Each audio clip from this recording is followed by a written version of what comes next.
Hunter Greene showed improvement, but also that he is very much still a work in progress. We'll explain on today's Locked On Reds.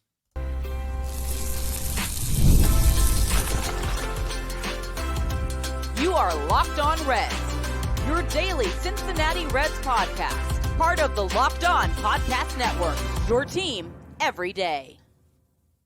You are Locked On Reds with myself, Jeff Carr, and my co-host, Stephen Offenbaker. We are lifelong Cincinnati Reds fans that have turned an addiction to this team, to Cincinnati baseball, into information for you. I want to thank you for making Locked On Reds part of your day. We are with you all throughout the season, all throughout the offseason. Make sure that you are subscribed.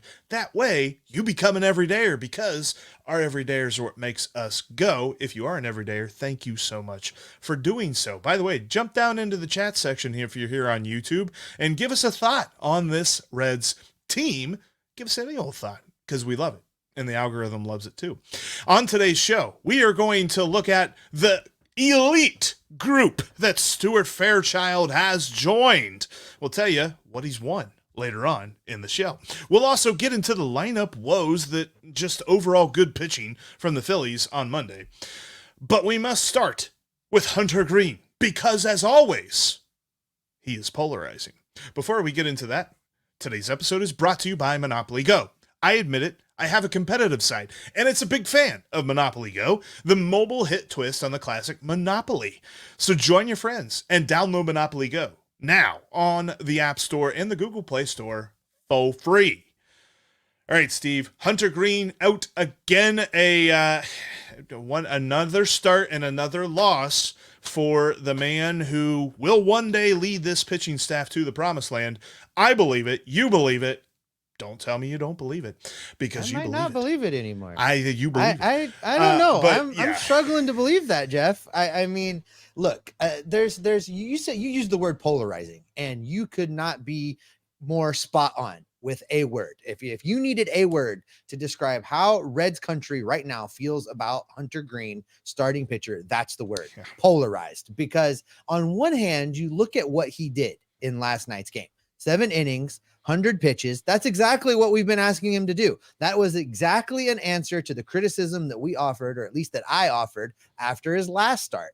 I came at him hard, Jeff. 4 innings, was unacceptable. The amount of pitches he threw 4 innings was unacceptable. He came out and he made adjustments. And so the results of that are 7 innings, 7 hits, 4 earned runs, only 2 walks through 7, which is perfectly fine. 6 strikeouts. On the surface of the thing, you're like, well, the Phillies got some timely hits. There were a couple scenarios in there that, a ball was a 1/4 inch fair. A guy ends up with a triple, et cetera, et cetera, et cetera. Do you call this a successful start? Was this a good start from Hunter Greene? I mean, if you look at it, just if you're glancing at a box score, if you're watching some of the highlights, you look at this start and you're like, all right, that's better. Good job. We see some improvement. But, I'm interested to hear your take on yesterday's game. And then I have some thoughts, because I am not sold yet on Hunter Greene, the evolution. This is a step in the right direction, right? I talked about on yesterday's episode without you that, we saw a clear step forward for Elly De La Cruz over this past weekend. I don't think this is as clear of a step, but I think that this is a step. This is what we want from him. We want 7 innings. We want pitch efficiency. He was 66% of his pitches were in the strike zone. 66 pitches out of 99 were in the strike zone. That was a fantastic thing to see. And he had some good things to say about his performance. He was asked, about, why was he so efficient this time around and all that other stuff. He was also asked about his first inning, where he threw nothing but fastballs for the 14 pitches that he threw in the first inning. And then what did he feel about his secondary stuff on a night that, while he pitched good, he didn't pitch great? Just stay in the attack, being able to split the plate, not trying to be too fine with trying to hit the corners. I think in the past I've put a lot of pressure on myself with trying to be too perfect. So just, being able to trust myself, trust my pitches, and just split the plate in half and just attack in halves. That makes sense. I mean, I've done it before. I haven't obviously done it this season so far, but I've faced these guys a good amount of times, and just trying to keep the guys off balance as much as I can, and trying to be unpredictable, I guess. I think for any pitcher, their foundation needs to be locating the fastball, and the rest of their pitches play off of that. So I think that kind of goes for every pitcher.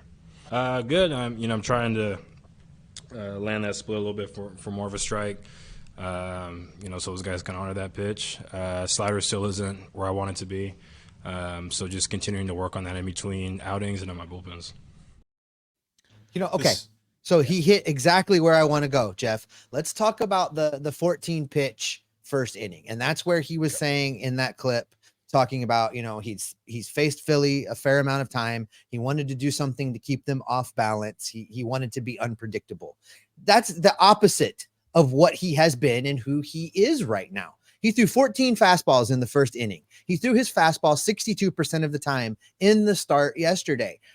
So basically, major league hitters know that if they sit back, more than every other pitch percentage-wise is going to be a fastball. And if you let a major league hitter know that they are going to get a fastball and they can sit and wait for that fastball, they are eventually going to beat you. And that's what happened to Hunter Greene last night. He has not been unpredictable. He's kept nobody off balance. And that's really the problem of his pitches, Jeff, his pitch mix. 62% on the fastball, 28% on the slider, which he said is still a work in progress. He threw the splitter and the curve 5% each in that start yesterday.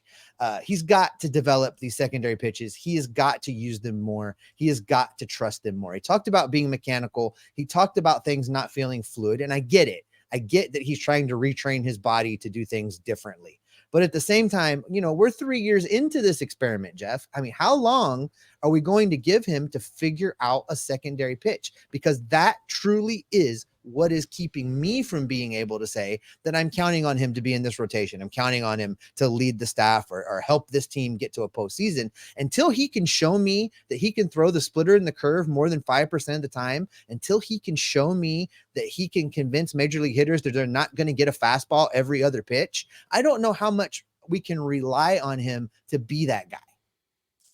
I think that this was an important start for the fastball, because I think that his next step forward is commanding it, dotting it, knowing where it goes, because he has mentioned, and he says that whenever he takes it, takes velocity off of it, he doesn't try to throw 102, 103. We know he can, but when he doesn't do that, he knows exactly where it's going, and he has much more control over that. I think that is his next evolution, because if you can take that fastball and then tunnel the slider, tunnel the splitter, tunnel the curve, whatever it is with that, you become the best pitcher on the planet. The Reds were shut down for 5 innings by Jose Soriano on Sunday because he was dotting a fastball and dropping a knuckle curve from that same plane with the same arm angle. That's another problem too I've noticed in both Cowboy and Chris Welsh have talked about this a lot on broadcast whenever Hunter Greene pitches, is that you can tell whenever he's throwing that splitter or that curve because it comes out of a different arm slot.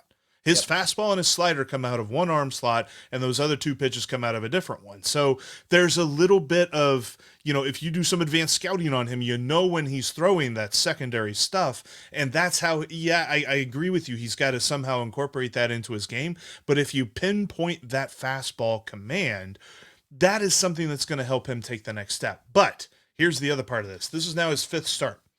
In all 5 starts, the Cincinnati Reds have not been leading whenever he leaves the ballgame. How many runs? What is the most amount of run support he has gotten so far this year? Take a guess. I've looked it up, so I know that. I didn't look it up, but I'm gonna guess 3 runs. 2, and it's only happened once. He has had in 5 starts. He has left the game where the Reds have scored 1 run, 1 run, 2 runs, 1 run, 0 runs, and I get it. There's an element of, if you're going to be an ace, you better be right there with the other team. But that is asking him to be super, super fine, and that has been his kryptonite in the past. All right, let me ask you this before we get out of this segment, Jeff, because you and I spent a fair amount of time poo-pooing, fair amount of time pushing back against the folks out there that were saying Hunter Greene should be moved to the bullpen. He should be a relief pitcher. I don't know that I'm there yet, but what do you say to those people now when we've got a pitcher that can give you a lot of innings, but that only can bring a couple pitches effectively, doesn't keep the major league hitters off balance for a long period of time? That screams bullpen to me. And again, I'm not ready to put him in the bullpen, but what do you say to those guys? Because at this point, though, it does seem to be at least like a fringe argument that maybe warrants paying attention to. I say that we haven't seen enough of him. And I get it. We've heard so much ever since he was drafted. And he's been in the major leagues now for 3 years, or, almost 3 years. He's missed time with injuries and shortened seasons and all this other stuff. But the whole point is, it feels like we've seen a lot of him. He pitched his 465th inning career, minor and major leagues combined, this past evening. That's it. That's all he has. He hasn't hit 500. Luis Castillo had over 550 minor league innings before he was a major league player. Johnny Cueto had over 400 minor league innings before he was a major league player. These guys were far more refined. And we've compared Johnny Cueto, at least, to Hunter Greene in their first 2 seasons before they turned 24. And Johnny Cueto is right there with him as far as statistics go. So is he the ace right now? Is he the Cy Young guy right now? No, but he still has plenty of time to get there, and moving him to the bullpen will smash that, will shatter that. It will end his effective, prognosis. It will end his future value to this team. I don't understand why anyone thinks that moving him to the bullpen would be better for the Reds. It would not. It would be a failure of development, and it would be a failure of this organization if they move Hunter Greene to the bullpen. And he still has plenty of time to figure it out, and he's going to show it. He's got so many underlying numbers right now that says that he is ready to show his quality, just hasn't quite gotten there yet. All right. I think that's a fair answer, Jeff. I think that's a good answer. I hope that you're correct. The one thing from that start, it was the most of innings this season. He finally got into the 7th. He got through 7. I hope that this becomes a start that we can look back to and say, this is where he started to turn a corner. This was one of the building blocks of him figuring out how to be pitch efficient and then build those secondary pitches on top of that and move forward. I hope that that's where we end up. Time will tell. We're going to see a lot more of Hunter Greene, and hopefully he makes the most of that opportunity. All right, Jeff, have you ever rolled into work on Monday morning and told yourself, I really don't want to be here today?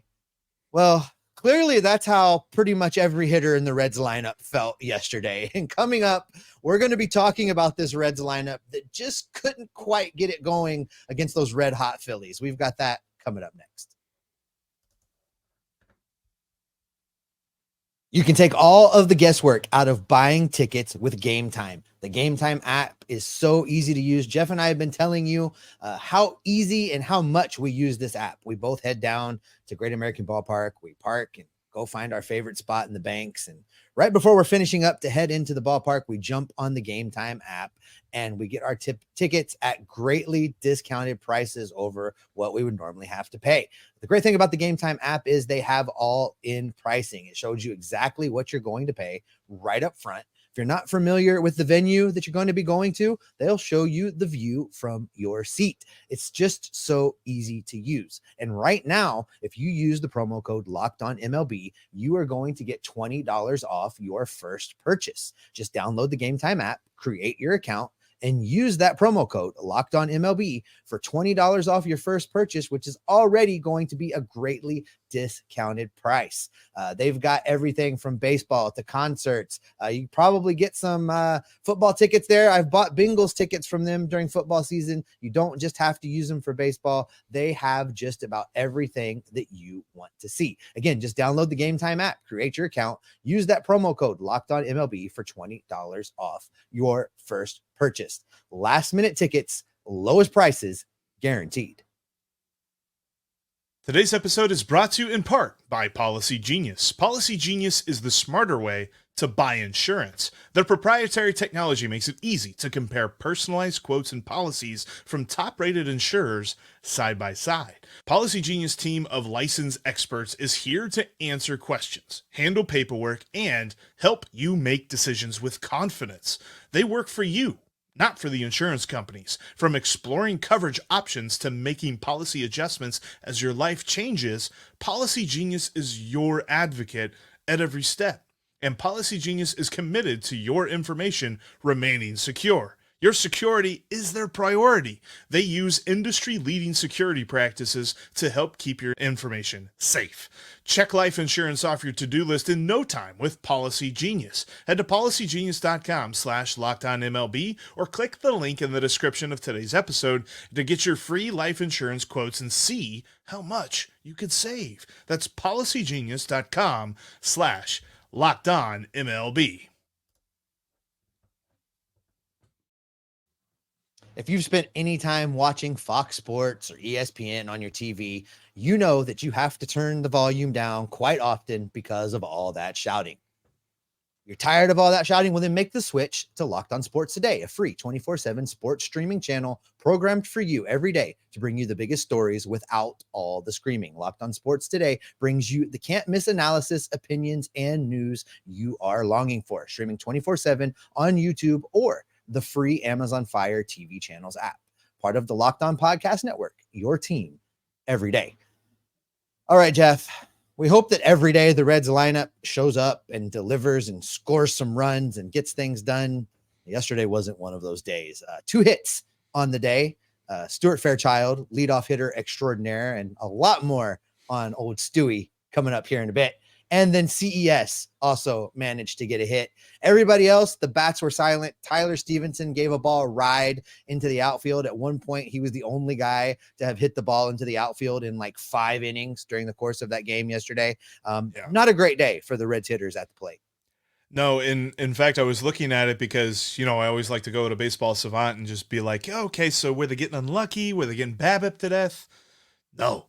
There were only 5 hard hit balls by Reds hitters in this game. And 4 of them off of Ranger Suarez, 1 of them off of Jeff Hoffman, old friend. And that was the CES single that made sure that the Reds had 2 hits instead of 1. But yeah, Stuart Fairchild had 2 of the hard hit balls. Tyler Stevenson had the other 2 hard hit balls, and everybody else was just kind of like, we're good today. I don't know what we got to do. No, this was all about Ranger Suarez. Ranger Suarez was as close to perfect as you could be. He was all over the Reds hitters with his curveball and his changeup. Ranger Suarez must have seen the advanced scouting on this Reds lineup. He's a lefty, number 1, so that helps. But number 2, you don't throw anything fast to him. You throw him breaking stuff. You throw him off speed stuff, and it worked. The hardest hit ball that any Reds hitter had on his curve was only 77 miles an hour. And the hardest hit ball that any Reds hitter had on his changeup was only 83 miles an hour. The Reds were just not putting the bat on the ball, and you just got to tip your hat to Ranger Suarez. He's on a phenomenal streak because he pitched a complete game shutout his outing before this against the Colorado Rockies, and now there's a vast difference between the Colorado Rockies' expectations for the year and the Reds' expectations for the year, but it just goes to show you that if he can follow that up with a great performance against the Reds like this, dude is on a heater right now, and just absolutely phenomenal performance for him. I thought he could have went, and I think it was just because he went a complete game shutout against the Rockies. I thought he could have went 9 innings, but I think they were just probably like, you know what, maybe we'll give you a minute to breathe. Yeah, this entire Phillies team's on a heater right now, Jeff. They've won 7 in a row, and in those 7 games, they've allowed 4 runs. 4 earned runs from the starting pitchers in 7 games. You win a lot of games that way. I know that people are frustrated with this Reds team right now and the obvious holes and lack of production. But let's remember that at any given time right now, they're running at a minimum 33% of the less of the team that they thought they were going to have, at a minimum, oftentimes more. Oftentimes, the majority of the team they thought they were going to field has not been on the field right now. They're playing every single game with at least 1 arm, sometimes 2 arms, tied behind their back. And yet, this team is 12-10, as we speak right now. They're only 2.5 games back in the National League Central. And if they can just kind of hold steady right there, stay within 2 or 3 games of first place, start picking up some of these series along the way. Now the schedule gets brutal. We all know that. Yeah. But they're not going to sweep a lot of these teams, but they need to be competitive and take 2 out of 3 occasionally, split 4-game series. I would love to see them muster a way to get a split against Philly the rest of this series. If they can do those things, when this team is healthy again at the end of May, into June, when we start to get guys back, oh man, they're going to be within striking distance. So I'm frustrated too. I'm disappointed, because I was with all of you that are listening right now. My excitement level was through the roof because it's been a while. But this team, it's not as bad as it feels. I think that's what I'm trying to say, Jeff. It's not as bad as it feels, and that's just because our expectations were set so high. Right, and I think it's a great thing that Reds country is so very reactive to what is going on right now, because we all recognize that this team is special. This team can do something. So the fact that when they lose, it feels like the collectiveness of Reds country all goes, come on, man. I think that's a good thing, because in years past, whenever the Reds lost, they're like, yeah, whatever. Like now we feel this. We feel something. But I got to say, if you're going crazy about this, if you're saying, man, this is not the team I thought we were getting, this is the best start they've ever had under David Bell. That's it. This is it. This is the one. And when you're looking at what they don't have right now, Jonathan India and Jake Fraley out of the lineup for 2 days because of illness. No Noelvi Marte, no TJ Friedel, no Matt McClain. And the way that they've been able to play, I'm pretty happy with what's going on right now, and they are still in the position that they need to be to take that midsummer jump. Remember, if they just get to July at 5, or if they just get to June, sorry, not July. If they get to June at 500, we're cooking with gas. Like, they don't have to make up ground. If they don't dig a hole in this crazy part of their schedule, then they're gonna be just fine. And right now, they're just right there where they should be, and games like this are gonna happen. You're gonna get shut out. It's funny because I had a friend share with me, and I won't shout him out for fear of him feeling like I'm trying to like cut him down or something. But he shared with me a graphic. He's just like, there's only 5 teams in Major League Baseball that haven't been shut out yet, and the Reds are one of them. In fact, 4 of the 5 were in the NL Central. Of course, the Reds are now no longer part of that 5. And I'm like, well, it's your fault they got shut out. But no, things like this happen throughout the season. That's just baseball, baby. You lose sometimes. Yeah, and the biggest takeaway from me in that whole thing you just said is hashtag Jeff loves David Bell. But manager of the year vote coming from Jeff Carr for David Bell. No, Jeff, it's true. It's true. It's so true, Jeff. If they can remain 500, they can go into the month of June at 500 or better. You're absolutely right. Cooking with gas is spot on. This team will be in position to strike because the schedule gets easier. Help starts coming in. You have to think that a couple of these starting pitchers are going to continue to evolve and get better. All of the ingredients are there. Everything is there for them to concoct a playoff potion. They just need to get all the ingredients right, and time will tell, but I have not given up hope. Well, the good news is, because we mentioned he had 2 hard hit balls, Stuart Fairchild has joined an elite group of people. And coming up next, we're going to tell you what he's won. Buckle. We've all been there, either as a player or a fan. It's halftime, and the scoreboard's not looking good. You're feeling low, not sure if your team can pull out a win. That's when you dig deep, lift your head up, and say to yourself, time to get back in the game, pull off some bank heists, and take as much of my friend's money as I possibly can. That's right. The smash hit mobile game Monopoly Go lets you compete with your friends to get the most riches and the biggest empire. It's the Monopoly you love, but on your phone, anytime, with tons of new twists, including leaderboards to compare your progress with your buddies. That's so much to do in this game, including play on countless dynamic Monopoly boards. Make your friends bankrupt by smashing their landmarks with a wrecking ball. And you could charge other players rent for your iconic properties. You can even work with your friends to crack open community chests and in tournaments to get extra awards and climb that leaderboard. So get back out there, put on your game face, and download Monopoly Go now free on the App Store and the Google Play Store. You can catch every pitch of the Reds' hometown broadcast with SiriusXM. Just download the SXM app and search the word Reds. Also, go to si.com/MLB/Reds for written content about your Cincinnati Reds. Make sure you bookmark that site today. All right, Steve. Stu has joined a club, joined an elite club.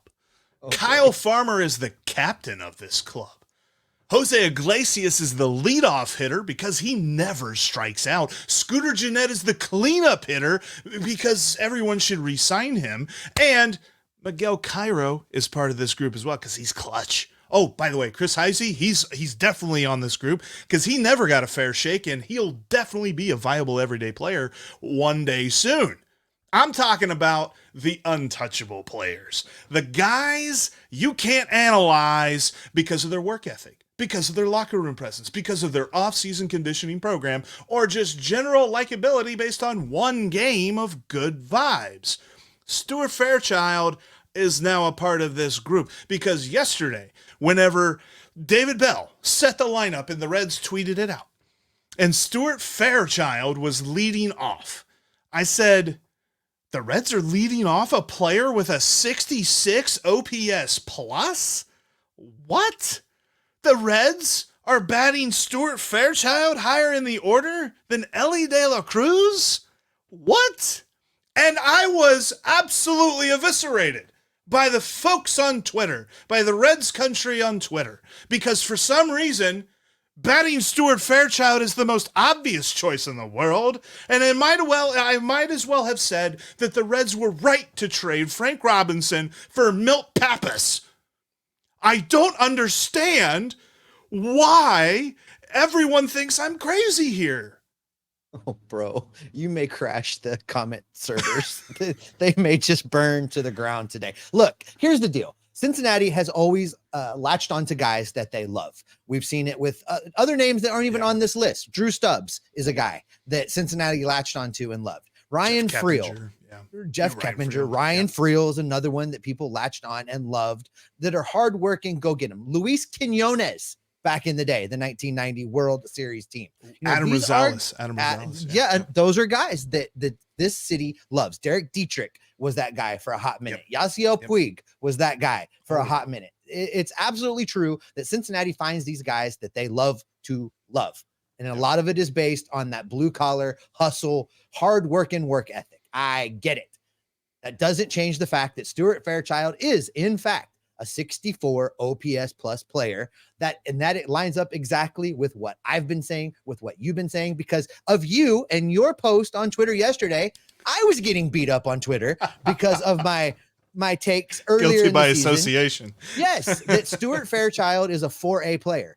That's exactly what Stuart Fairchild is. Until such time that he can produce an OPS plus that's over 100, which is league average, it means that he is not an average player in the league that he is in. You know where he is an average player? You know where he would be an above average player? He would be an above average player in Louisville, and that would make him a 4A player. What we have said is true, and no matter how hard he plays, no matter how hard he hustles, and no matter how many weights he lifts, he's still a 4A player. Look, I want to be wrong. I want to be wrong. I wanted him to go out and go 4 for 4 with 4 home runs, and all of them are grand slams or whatever. I don't know. I wanted him to just go off last night. I want him to go off every single day because he will help our favorite team win. I love the stories about how hard he's worked in the offseason, making his swing more consistent, adding muscle mass and all this other stuff. I haven't seen it yet. And here's the other thing, because we've talked about some guys who have struggled and they're still continuing to struggle. I mean, Tyler Stevenson's numbers aren't there yet. Christian Encarnacion Strand's numbers aren't there yet. You know what numbers they do have? The quality of contact stuff, the underlying numbers that are saying that a breakout is coming. Stuart Fairchild doesn't have that. Stuart Fairchild's average exit velocity is 86.4. League average is 88.4. So he's below league average there. And if you're saying, well, it's just an outlier, just an early thing, early season, all this other stuff, his career average exit velocity is 86.1. So he's technically a little bit higher than that. And I get it. I understand that he's batted well against lefties to start this season. In 23 at-bats, he got his 10th hit last night against lefty Steve. 10th hit. You know how many of those were extra base hits? One of them. One of them. And it's a double. He got to second base. Oh, boy. I'm telling you what. This is an egregious take by myself that Elly De La Cruz should not bat above this human being because Elly De La Cruz obviously cannot eclipse. And let's be fair. Let's be fair, Jeff. Your take was lost in the Fairchild defense or Fairchild hate, right? Your real take was that if David Bell's going to continue to mix up the leadoff hitter while Jonathan India is out, Elly De La Cruz should be batting leadoff. That was your take. That's what you were trying to say. And I agree with that. I agree. Put him up there. Let's see what can happen. At this point, what the hell do they have to lose? Go for it. I will happily record the hour-long Stuart Fairchild tribute video of this show if he can finish with a 110 OPS plus. I'll do it. We'll sing a song. We'll do a dance. We'll wear Stuart Fairchild shirts with his face on our chests. There will be an all-in celebration of Stuart Fairchild. And I say that because I just simply don't think it's going to happen. Stuart, if you're listening, prove us wrong. Make it happen. I want to see it happen. I'm not saying I don't want to see it happen, but everyone is acting as if it has already happened. And I'm the crazy one. But the facts back up the fact that he ain't there yet. And when he gets there, we'll be really happy. But until he gets there, there's no rhyme or reason why Stuart Fairchild should be getting more at-bats than Elly De La Cruz. I hate it when Twitter turns us into Stuart or into Stephen A. Smith. I don't know. Maybe we just got to get rid of Twitter. I don't know. I don't know. Anyway, this is the second time in 2 weeks that Twitter's turned us into Stephen A. Smith. I don't know. That's what it is. We just need to and get on rid of that Twitter. note, on that note, that's where we're going to wrap up this edition of Locked On Reds. Thanks so much for making us your first listen every day. Everydayers coming up. Jeff is going to be flying solo, I think, tomorrow. My schedule is a little wonky this week as I prepare to meet up with the team down in Arlington when they take on the defending world champion Texas Rangers. I'm really looking forward to that, but that means Jeff's going to fly solo for a couple days this week. If you haven't subscribed yet, click those subscribe buttons. Make sure you never miss an episode of the show. If you're on YouTube, click like, notification bell, tell your friends, teach your mom how to work YouTube, whatever you got to do to get people here to watch and listen to the show. Because what can they expect from us when they do find it, Jeff? Well, they can expect me to be all over their feeds the next couple of days, and if that's the kind of thing that makes you not want to view or listen, make sure you please download at least. I'd appreciate it if you at least download. You don't have to listen. But you can expect us to be all over the everyday movements of this team and the rumblings and the grumblings and the playing performances of everybody on the field because we are Locked On Reds every single day. Oh, you just burnt it down. You absolutely. I love it. You burnt it down. The servers are going